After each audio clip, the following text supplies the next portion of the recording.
ഈശോമിശിഹായ്ക്ക് സ്തുതിയായിരിക്കട്ടെ. വിശുദ്ധ മത്തായി അറിയിച്ച സുവിശേഷം 22-ാം അധ്യായം 42-ാം വാക്യം. നിങ്ങൾ മിശിഹായെ പറ്റി എന്ത് വിചാരിക്കുന്നു? ഇന്ന് പരിശുദ്ധ കന്യകാമറിയത്തിന്റെ അമലോത്ഭവ തിരുനാളിന്റെ മംഗളങ്ങൾ ഏറെ സ്നേഹത്തോടുകൂടി ഇവർക്ക് നേരുന്നു. പരിശുദ്ധ കന്യകാമറിയത്തെ പോലെ ശുദ്ധമായ ഹൃദയത്തോടുകൂടി പരിശുദ്ധിയോടുകൂടി ഈ ഭൂമിയിൽ ജീവിക്കുവാനായിട്ട് ഓരോരുത്തർക്കും ആത്മാർത്ഥമായിട്ട് പരിശ്രമിക്കുക. ഇന്നത്തെ വചനത്തില് ഈശോ ഫരിസയരോട് ചോദിക്കുന്ന ചോദ്യമാണ്, നിങ്ങൾക്ക് മിശിഹായെ പറ്റി എന്തറിയാം?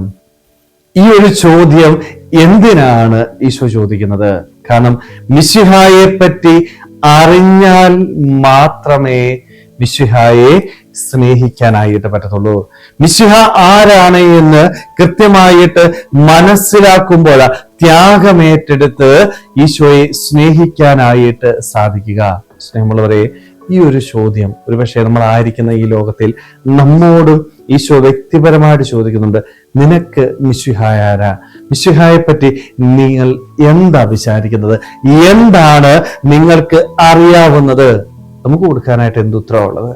മിശിഹായെ അറിയാതെ നമ്മുടെ ജീവിതത്തില് അവനെ സ്നേഹിക്കാനായിട്ട് സാധിക്കത്തില്ല. നമ്മൾ സ്നേഹിക്കുന്നുണ്ട് എന്ന് പലപ്പോഴും നാവുകൊണ്ട് പറയുമ്പോഴും നമ്മുടെ ജീവിതത്തില് നമുക്ക് അവനെ അറിയാതെ പോവുക, അവനെ മനസ്സിലാക്കാനായിട്ട് സാധിക്കാതെ പോവുക.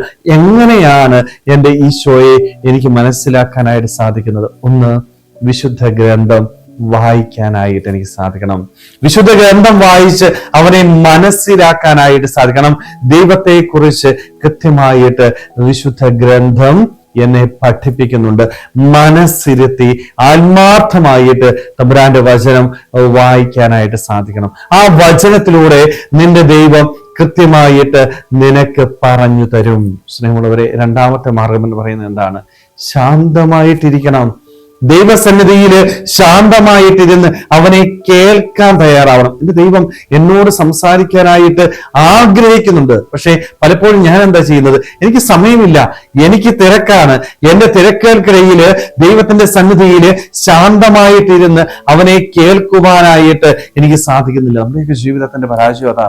മിശിഹായെ മനസ്സിലാക്കണമെങ്കിൽ അവനെ കേൾക്കണം, അവനെ അറിയണം. എന്നാൽ മാത്രമേ എൻ്റെ ജീവിതത്തിൽ അവനെ ആത്മാർത്ഥമായിട്ട് സ്നേഹിക്കാനായിട്ട് സാധിക്കത്തുള്ളൂ. സ്നേഹമുള്ളവരെ, അതുകൊണ്ട് നമ്മളോടും ഈശോ ഈ ഒരു ചോദ്യം ചോദിക്കുമ്പോൾ നമുക്ക് ഫരിസയരെ പോലെ മിണ്ടാതിരിക്കേണ്ട സാഹചര്യം ഉണ്ടാവരുത്. മറിച്ച് അഭിമാനത്തോടുകൂടി പറയാൻ പറ്റണം.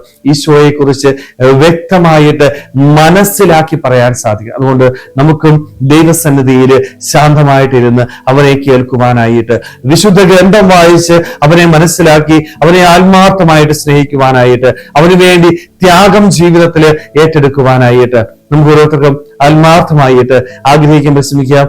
ദൈവം നമ്മളെല്ലാവരെയും സമൃദ്ധമായിട്ട് അനുഗ്രഹിക്കട്ടെ. ആമേൻ.